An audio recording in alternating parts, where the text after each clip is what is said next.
ابھی میں نے آپ کے ہاتھ میں ایک سوال پیش کیا تھا، اس میں یہ 2 فوم دیے گئے ہیں جو نرمی کے لیے استعمال کی جاتے ہیں، جیسے بیٹھنے کی جگہ پر اگر فوم بچھایا جائے تو بیٹھنے میں آسانی ہوتی ہے۔ فوم بھی دیے گئے ہیں؟ یہ فوم اس میں دیے گئے ہیں۔ اچھا اچھا، جی 2 کوالٹی کے ہیں وہ۔ ہاں ہاں، تو ایک صاحب پوچھتے ہیں کہ ایک ڈبل ہے اور ایک جو ہے ایک سنگل ہے۔ سنگل ہے، ٹھیک ہے۔ مسجد میں مصلیوں کی سہولت کے لیے نماز کی جگہ پر اس طرح کے فوم لگائے گئے ہیں، اور انہوں نے جب علماء سے اس کے تعلق سے مسئلہ پوچھا تو کچھ لوگوں نے اس کو جائز کہا اور کچھ لوگوں نے ناجائز کہا، تو وہ کنفیوزڈ ہیں کہ کیا کریں، اسی لیے انہوں نے سیمپل بھی بھیجا ہے۔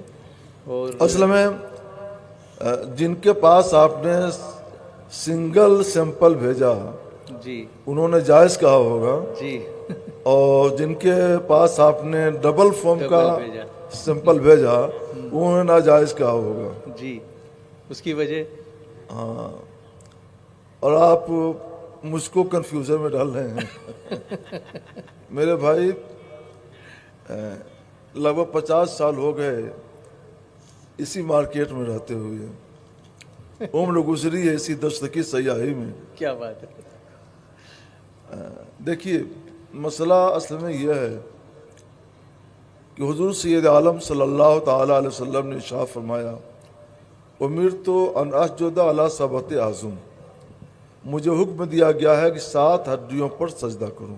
جی 7 ہڈیوں میں سے ایک ہڈی ہے جبہہ والانف، ناک اور پیشانی، ناک اور پیشانی کی ہڈی پر سجدہ کروں۔ اگر فوم ڈبل ہوگا جیسا کہ آپ نے بھیجا ہے تو اس پر سجدہ ناک کی ہڈی اور پیشانی کی ہڈی پر سجدہ نہیں مانا جائے گا، وہ فوم پر سجدہ ہوگا۔ اور جو سنگل آپ نے بھیجا ہے تو جو سنگل فوم ہے وہ پتلا ہے، اس پر سجدہ کریں گے تو امید یہ ہے کہ یہ سجدہ ناک اور پیشانی کی ہڈی پر سجدہ مانا جائے گا۔ مسئلہ یہ ہے کہ آدمی ایسی جگہ پہ سجدہ کرے کہ اچھی طرح سے ناک کی ہڈی بھی جم جائے اور پیشانی کی ہڈی بھی جم جائے، اور اگر وہاں پہ کوئی گداز چیز ہو دبنے والی تو ایسے ہی ہو کہ ناک اور پیشانی کی ہڈی جب دبائے تو اچھی طرح سے زمین پر دب جائے اور اس کو زمین پر پیشانی پر سجدہ کرنا کہا جائے۔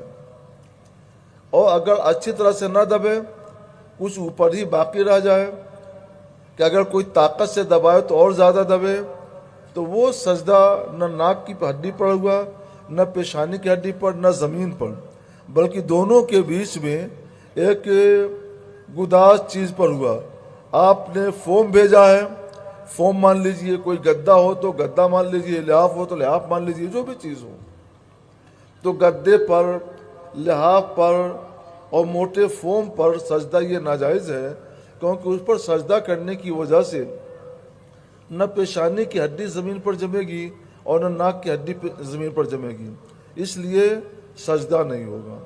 اور اگر گدا یا لحاف یا کمبل یا فوم پتلا ہے کہ تھوڑا سا دبائیں تو دب جائے اور مانا یہ جائے کہ یہ سجدہ زمین پر ناک کی ہڈی سو رہا ہے، پیشانی کی ہڈی سو رہا ہے، دونوں جم جا رہے ہیں، تو وہ سجدہ صحیح و درست ہے۔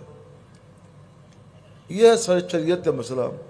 آپ نے 2 نمونے بھیجے ہیں، جو موٹا والا نمونہ ہے اس پر سجدہ جائز نہیں ہے، اور جو پتلا والا نمونہ ہے اس پر سجدہ جائز ہے۔ اب اگر الگ الگ آپ بھیجیں گے، کسی مفتی کے پاس آپ نے بھیج دیا پتلا والا نمونہ تو کہیں گے جائز ہے، کسی مفتی کے پاس آپ نے بھیج دیا موٹا والا نمونہ تو کہیں گے ناجائز ہے، اور میرے پاس آپ نے دونوں بھیجا تو ہم نے دونوں بتا دیا۔ تو مفتی کے فرق سے حکم نہیں بدلا، آپ کے سوال کی وجہ سے حکم بدلا۔ سوال صحیح کرو، جواب صحیح ملے گا۔ جی جی، بات بالکل کلیئر ہو گئی، ماشاءاللہ۔ اللہ آپ کو جزائے خیر عطا فرمائے۔